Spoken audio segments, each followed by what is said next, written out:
Good evening, sir. Thanks very much for your time. Remind us again why you've decided to do these combinations and do them the way you have. Good evening. Thank you so much. The combination was done after several years of monitoring the performance of the supplementary examinations, which normally would happen in February and March.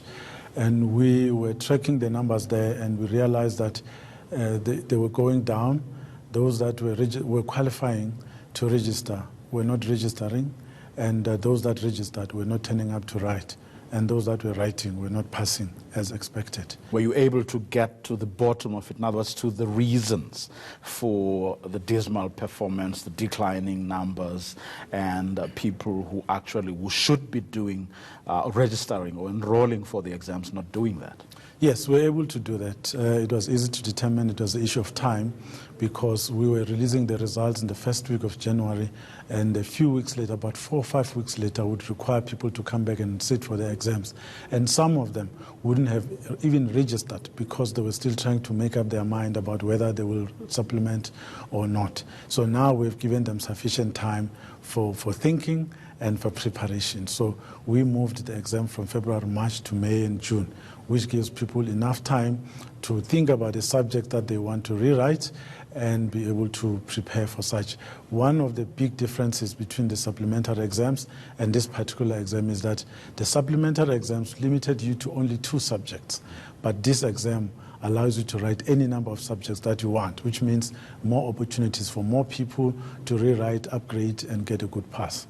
So looking at the numbers, of people who have enrolled for these exams, I'm sure you're saying, what? You are vindicated. You actually took the right decision. Absolutely. It's a very good decision because the numbers are over 350,000, and before, for both exams, it was under 200,000.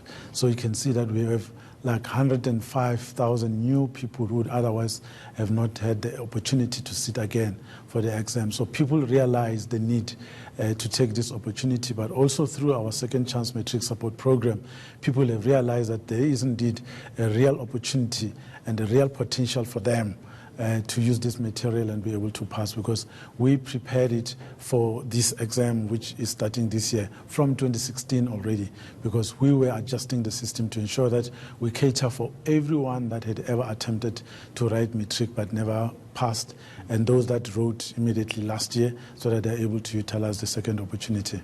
Now, creating the opportunity is, of course, one thing, but ensuring that people do, in fact, make use of the opportunity is another. So what forms of support have you actually been giving these people? The first thing we did was to crisscross the country, and the minister has been leading that particular campaign to raise awareness on the Second Chance Support Program, the different platforms that people can use to access material. We have radio lessons, we have material that's on our website, but also district offices where there are people responsible for the program to assist those that work in there. So all these 350,000 people registered at district offices, which means our message is going through to people, our target audience.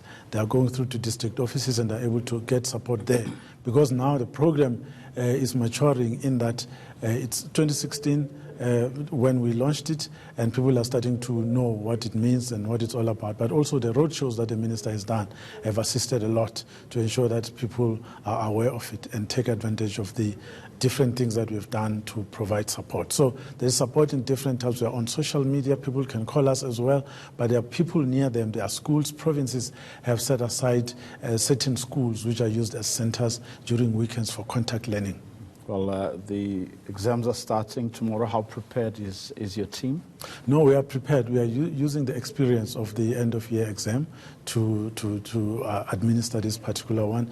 We've had to use almost every aspect of it because it has worked. As you know, that in 2018 we didn't have any glitches of any type. So that to us is confidence that indeed the exam system is beginning to do what we expect it to achieve for us. So we are using all that experience, the resources, the tactics and strategies to make sure that this one as well is clean, particularly because it's the first one. So we don't want it tainted in any way whatsoever. That's exactly what I was going to ask next. No funny things, leaks or teachers giving pupils exam papers beforehand. Well, temptation is always there. What we need to do is to deal with it. We were successful in doing so in 2018. We hope we'll be successful this time around. A lot depends on people's behavior and conduct, whether they respect the system or not. So the integrity and profile and the image of the exam is very important to us. So people will, we hope, build on the experience of 2018 going forward. We don't want anyone selling question papers. We don't want anyone leaking the question papers before they are sent to schools. It must be clean. Those that pass must do so on the basis of the preparation and the support that they obtain from the department.